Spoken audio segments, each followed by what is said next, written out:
Je m'appelle Denis Mukwege. Je viens d'un pays le plus riche de la planète. Pourtant, le peuple de mon pays est parmi les plus pauvres du monde. La réalité troublante est que l'abondance de nos ressources naturelles, or, coltan, cobalt et d'autres minéraux stratégiques, alimente la guerre, source de la violence extrême et de la pauvreté abjecte en République démocratique du Congo. Nous aimons tous les belles voitures, les bijoux, les gadgets.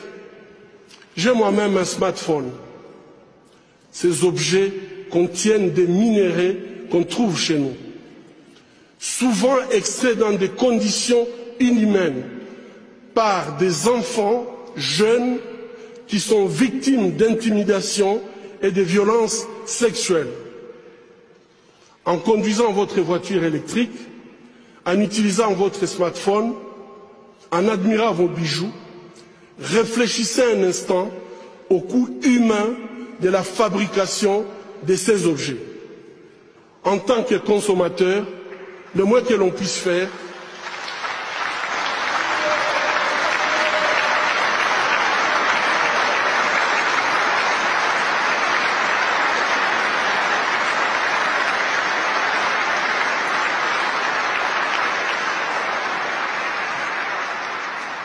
en tant que consommateur, le moins que l'on puisse faire est d'insister que ces produits soient fabriqués dans le respect de la dignité humaine.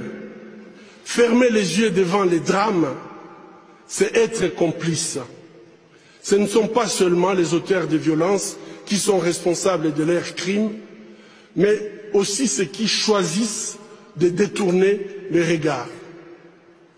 Mon pays est systématiquement pillé avec la complicité des gens qui prétendent être nos dirigeants.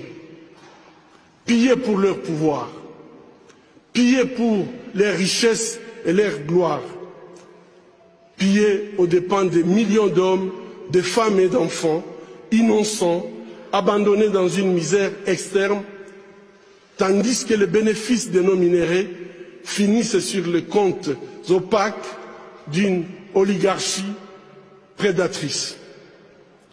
Cela fait 20 ans, jour pour jour, qu'à l'hôpital de Panzi, je vois les conséquences de cette mauvaise gouvernance de mon pays.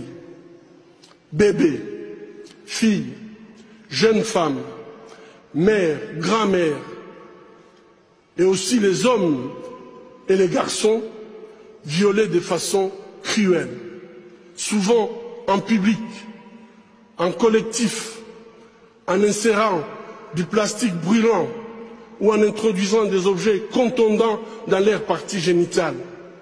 Je vous épargne des détails. Le peuple congolais est humilié, maltraité, massacré depuis plus de 2 décennies au vu et au su de la communauté internationale.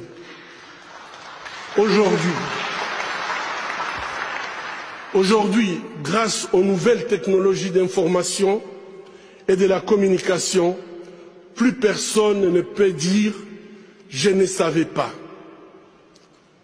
Avec ce prix Nobel de la paix, j'appelle le monde à être témoin et je vous exhorte à vous joindre à nous pour mettre fin à cette souffrance qui fait honte à notre humanité commune.